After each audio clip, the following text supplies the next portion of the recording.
So, I've spent my entire career watching really smart people get fooled by a single number. And today, we're going to tear it apart. We're exposing the biggest lie in finance, the Sharpe ratio. And I'm an investor who has definitely fallen for that lie. We're here to figure out why a so-called great backtest can lead to total disaster, and more importantly, how you can tell the difference between a real edge and just smoke and mirrors. Okay, full disclosure. This whole thing started because of me. I was running some backtests and I found it. I mean, the perfect strategy. The backtest is showing a Sharpe ratio of 3. That's insane. This has to be a sure thing, right?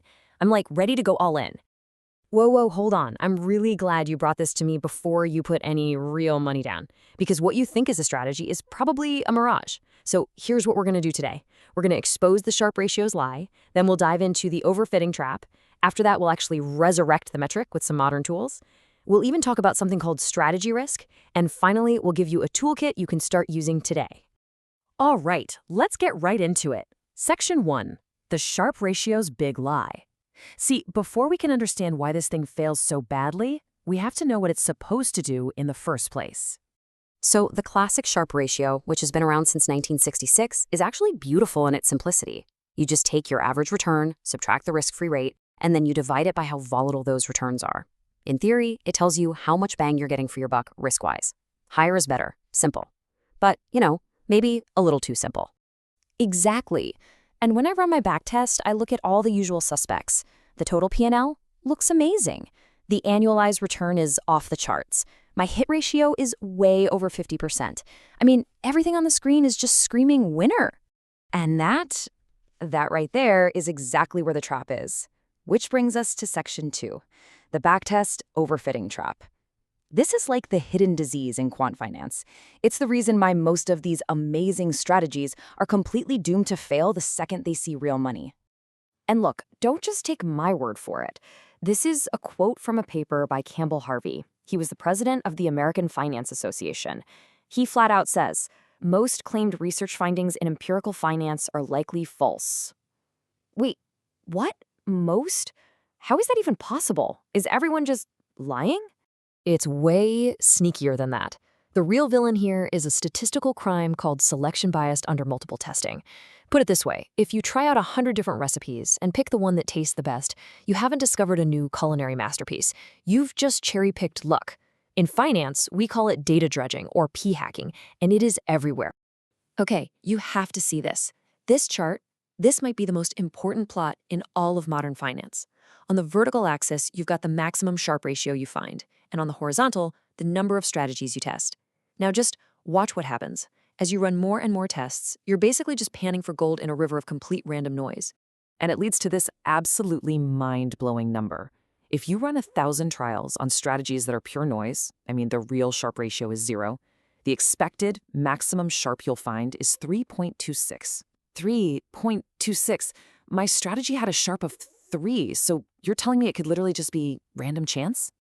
Oh, wow. So this chart, this is what happens when you actually try to trade one of those overfit strategies, isn't it? This is the pain. That is it, exactly. You get this beautiful backtest, and then reality hits you like a truck. You get a massive drawdown, which is that huge drop from your peak, and then you suffer through this long, agonizing time underwater, which is how long it takes just to get back to where you started. It's absolutely crushing, both financially and emotionally. But here's the crazy thing. You don't need to be a quant genius to spot this danger. Calculating these stats isn't some secret formula. I mean, look at this. This little snippet of Python code is all it takes to compute drawdown and time underwater. It's a really simple check that can save you from a world of pain. Okay, but it's not all doom and gloom, I promise. The Sharpe ratio isn't dead, it just needed a massive upgrade. Which brings us to section 3, resurrecting the Sharpe ratio. This is the modern quant's defense. So, our first line of defense is something called the Probabilistic Sharpe Ratio, or PSR. It basically admits that real-world financial returns aren't perfect bell curves. They're skewed, they have fat tails, what we call kurtosis. The PSR corrects for all that weirdness, and it also dings you for having a short track record. It gives you a probability that your Sharpe ratio is actually legit. But the ultimate weapon, the real game changer, is the Deflated Sharpe Ratio, or DSR. This is the big one. It does everything the PSR does, but it adds the most important ingredient of all. It corrects for selection bias. It literally deflates your performance based on K, the number of different strategies you tried to find this one. Okay, my mind is officially blown. So let me see if I've got this. The standard Sharpe ratio I was so pumped about is just a single number that's totally blind to reality. But the DSR? It's a probability. It accounts for weird returns, it punishes short histories, and, this is the big one, it penalizes you for data mining. You got it. It's about being intellectually honest. This is the kind of heavy-duty metric that gets used in serious places, like the numeri tournaments, where thousands of data scientists are all competing. They have to deflate the results to find what's real. Okay, so now that we have the right tools, we can start asking much deeper, much more important questions. And that brings us to Section 4, Beyond Portfolio Risk. We need to talk about strategy risk. This is such a critical distinction. Your risk manager might tell you your portfolio's volatility is low, but that's portfolio risk. Strategy risk is totally different. It's the risk that the idea, the very foundation of your strategy, is just wrong, or that it's going to stop working. You can have a super low-risk portfolio that's part of an incredibly high-risk, almost certain-to-fail strategy. And this table shows it perfectly. Look at this example. It's a strategy that trades every day. It wins 70% of the time, but the wins are smaller than the losses. It's profitable, right? Yeah, but look at that. The break-even win rate is 66.7%. Your edge is razor thin. Exactly. If your predictive power drops just a tiny bit, from 70% to just under 67, your whole strategy flips from a winner to a money pit. This is the world that legends like Ed Thorpe lived in, counting cards. It was all about protecting a tiny, fragile statistical edge. That is strategy risk. Okay, so let's bring this all home and make it super practical. Section 5, your 2026 Quant Toolkit. This is how you can validate any strategy, starting right now.